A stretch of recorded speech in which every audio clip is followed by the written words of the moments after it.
నిజామాబాద్ జిల్లా రైతాంగానికి నా యొక్క నమస్కారాలు. నా పేరు చింతమహేష్. ఈరోజు రైతులకు జరుగుతున్నటువంటి అన్యాయాన్ని చూస్తూ ఉంటే చాలా బాధ వేస్తూ ఉన్నది. ఎందుకంటే మొక్కజొన్న పంట పండించి 6 కాలాలు పంట పండించి కష్టపడి పంట పురుగుతోని బాధపడి, కోతుల బెడదతోని బాధపడి, పందుల బెడదతోని బాధపడి ఈరోజు పంట పండిస్తే, అధిక వర్షాలతో బాధపడి పంట పండిస్తే ఆ పంటను కొనే నాదులు లేడు.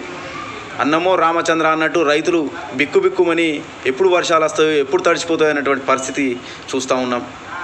గతంలో ఉన్నటువంటి వ్యవస్థ ఇప్పుడు లేదు. గతంలో మొక్కజొన్న పంట పండించి నిజామాబాద్ మార్కెట్ తీసుకపోతే అక్కడ 2400, 2350 రూపాయలు మనకు ధర లభించేది. పోనీ ఊళ్ళలోకి వచ్చి అదే వ్యవస్థ 2300కు 2350కి కొంటూ ఉంటుండే. ఎందుకంటే రైతులు కూడా ఆలోచన చేస్తూ ఉండే, అక్కడ తీసుకపోతే ఖర్చు అవుతుంది 100 రూపాయలు మనకని చెప్పేసి ఊళ్ళలోనే 2300, 2350 రూపాయలకు అమ్మినటువంటి సందర్భాలు చూసాం. కానీ నేడు ఆ పరిస్థితి లేదు. దళారీ వ్యవస్థ అంతా సిండికేట్ అయ్యి ఈరోజు 1600, 1700 అని చెప్పేసి ధర నిర్ణయించుకుంటా ఈరోజు రైతుల్ని మోసం చేస్తూ ఉన్నారు. దీని మీద రైతాంగం అంతా ఆలోచన చేయాలా.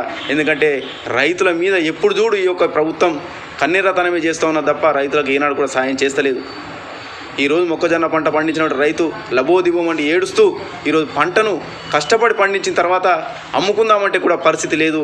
ఈరోజు కొనుగోలు కేంద్రాలు ఏర్పాటు చేయాలని చెప్పేసి ఈరోజు రైతులంతా కూడా 1000 కళ్ళతోని ఆశతోని ఎదురు చూస్తూ ఉన్నారు. కనీసం ప్రభుత్వానికి చీమ కుట్టినట్టు కూడా లేదు. ఎప్పుడు చూడు రైతుల మీద కన్నెరతనం చేయడం, రైతుల్ని మోసం చేయడం తప్ప ఈరోజు రైతులకు ఎలాంటి న్యాయం చేస్తలేరు. మేము డిమాండ్ చేస్తూ ఉన్నాం, వడ్ల కొనుగోలు కేంద్రాలు ఏ విధంగా ఉన్నాయో అదేవిధంగా మొక్కల కొనుగోలు కేంద్రాలు కూడా ఊరూరుకు ఏర్పాటు చేయాలని చెప్పేసి మేము డిమాండ్ చేస్తూ ఉన్నాం. రైతులకు మద్దతు ధర లభించాలని చెప్పేసి, లభించే విధంగా కొనుగోలు చేయాలని చెప్పేసి మేము డిమాండ్ చేస్తూ ఉన్నాం. లేకపోతే దానికి తక్షణమే మీరు బాధ్యత వహించాలా. రేపు తెల్లారి కంపల్సరీ రైతులు మీకు తగిన బుద్ధి చెప్తారని చెప్పేసి తెలియజేస్తా ఉన్నాం.